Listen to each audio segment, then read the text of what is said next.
Well, hi guys. I'm doing this video at the request of someone who watched my Super Cub Project number 4 video. And that's the one where I attacked the wing and dug some holes out of it to put the servos in. And he was just wanting a little bit of extra assistance in understanding how to cut those holes in styrofoam. And I think the question was more about, how do you cut the bottom of the cut? So it's pretty straightforward, and it's a lot easier to show than to talk about it. I tried to explain it a couple of times, but I think it's probably worth doing this one time. And so what I've done here is I've got a scrap piece of styrofoam that's going to represent the wing. The things that you're going to need for this are an extra fine Sharpie, a pair of scissors, some masking tape, your servo, and then the template that you're going to make. Now I've already gone ahead and made the template, and I think the secret here is to make sure that the template, if anything, is a tiny bit smaller than the servo rather than a tiny bit bigger. So just make sure that you've cut the template out. And the danger, I guess, in getting sloppy with making your template is that it's like, measure twice, cut once. I like the servos to press fit into the styrofoam, and if you make the hole too big, it'll be sloppy in there, and then you're going to be relying on your epoxy or your silicone or your hot glue or whatever it is that you're going to hold the servo in with. When you do it this way, and it's a nice tight fit, it's pretty much going to stay by itself, and I just use a little dab of silicone in the bottom of the hole, and then she go nowhere. So this line is going to represent where the control rod will rest, or where the control rod will run, and this line where the thickest part of the wing is. And in this example, we've got if you can imagine the control horn off the servo here, it's going to come down that line, and then I've got it centered so that this area here is the fat part of the wing, and that's the area that we're going to dig into. Okay, so I've gone ahead and made the template. And I've got a little bit of I just scratched a line in here that's going to give me this alignment. And then it's just a question of laying it over where you want the servo to go. Trace around your template. Now, in the other video, I laid down a layer of clear packing tape, so all my chicken scratches could be removed simply by removing the tape after. I'm not going to bother with that here.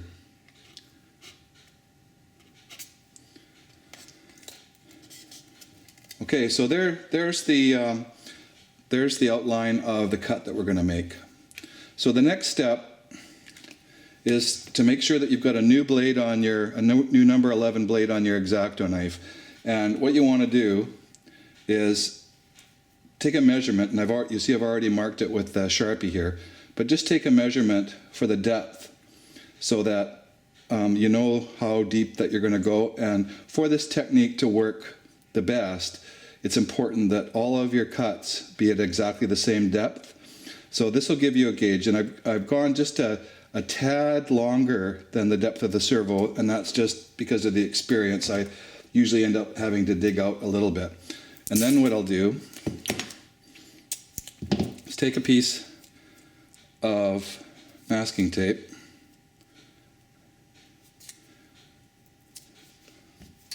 and then another piece,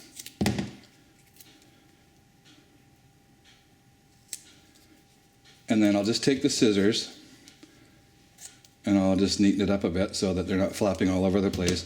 So what you've got now is a depth gauge, and it's at your line, and I don't have to worry about trying to see that line on the blade all the time as I'm cutting. I just go down to the depth of the masking tape, and I know I'm good to go. So the other key to this, again, keeping in mind that we don't want to make this hole too big, is to cut inside your lines. So what I do is I just take the knife and stab it in, and you've got your 90-degree here, so I just drop it down, and it just goes in like butter, and then draw it down, just a slight sawing motion down to the end, and then tilt the blade so that the blade surface is now at 90 to your cut. And then I go back and draw the knife back, and you can do that until you feel that you've got no ridges down there or anything like that. And I'll do that with all of the lines that are oriented in the same direction.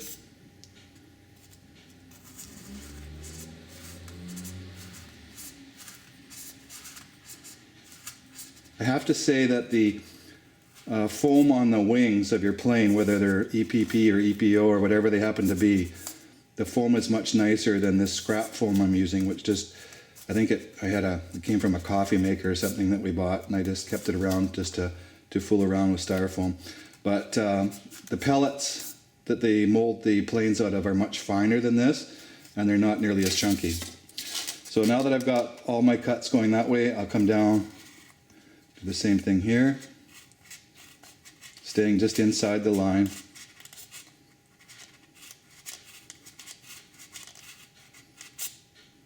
Go back, draw the knife blade down, and you know when you can drag it through with no resistance that you've got the cut you're looking for.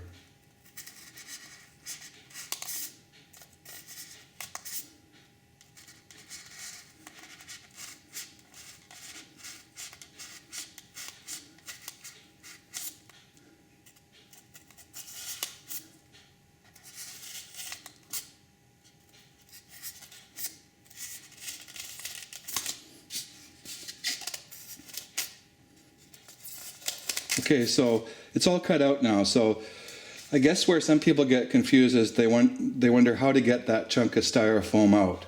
And it's really, it's very straightforward. You just take, and you've got your depth gauge on, so you know. So now we're going to just make a bunch of little cubes. So we just make a number of slices. And again, take the time to go back and make sure you can draw your knife all the way through. And just do that as many times as you feel you can without boring yourself to death.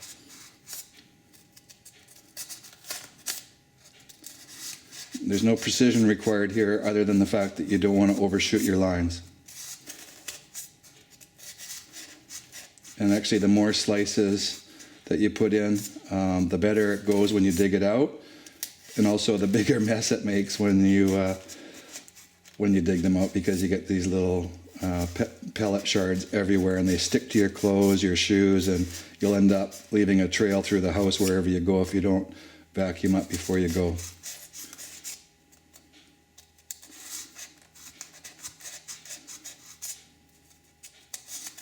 Okay, so we've got all our cuts going that way, and then we simply turn it around and do it this way. So what we're creating is a bunch of little cubes.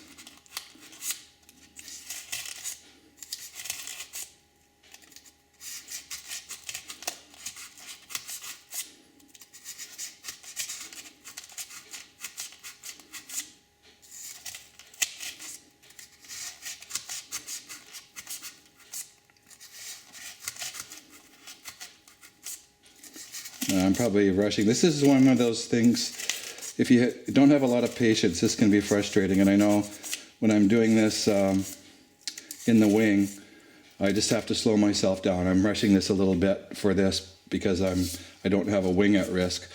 But I could probably just take a little more time, and it's one of those things where, you only get one chance to make a mistake. So now that we've got our cubes cut, and we've outlined the template, we're good this is where we just get started, and it's just picking. So we just pick these cubes out. Now, if you can imagine in the theater of your mind that along the bottom of this, it's all cut in a crisscrossed manner, so that really all we're digging out now are these pellets that at the bottom are only attached by a very small piece of foam. So it's fairly straightforward to dig out. Again, this is something I'm probably rushing it a little bit more than I would if it was a wing. So I would just slowly pick away at it.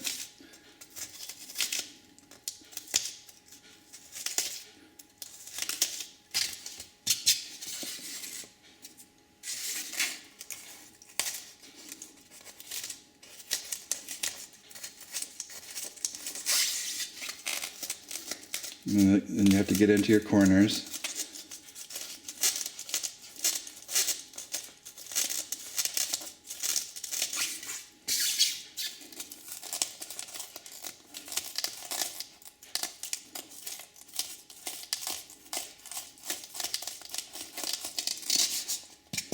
Till eventually you can see the bottom area of the foam. Now there's going to be the little ridges, and I have used a flat blade X-Acto in the past and just scraped the bottom, and that works really well.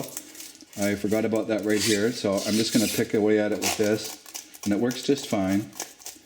But it's just a question of just going across the bottom to take all the little ridges out from the little bumps.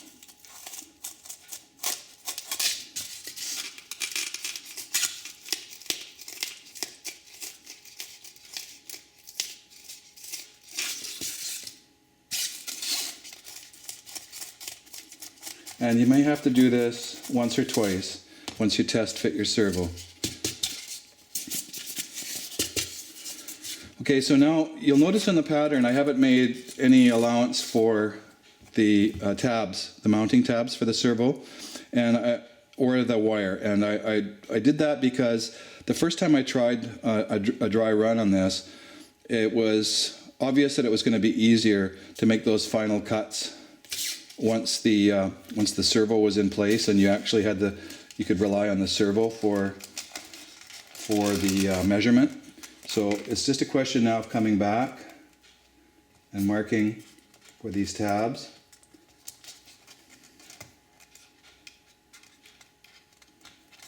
And you can even, if you wish, scribe your line for where you're going to make the cut for the servo wire. And I would do that much neater, of course, but so again, with your depth gauge, because the tabs run the full thickness of the servo,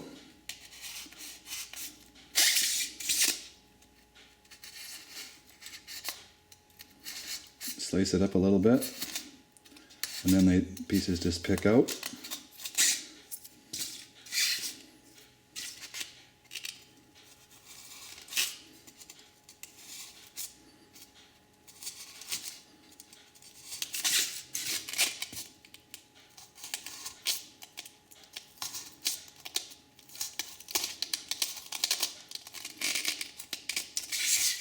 And the servo wire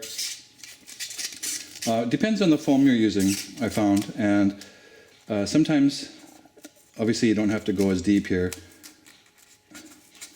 but sometimes a single cut is all you need, and you can use the blunt end of your X-Acto knife to shove the servo wire down in. With some of the thicker servo wires, you have to dig a little bit of a channel in here, and it's just, again, it's a question of taking your time. And what I would do is I would use the packing tape, and you'll see I do that on the video, Super Cub Project video, and I described a perfectly straight line, and I use that for a cutting guide, which makes this far more precise.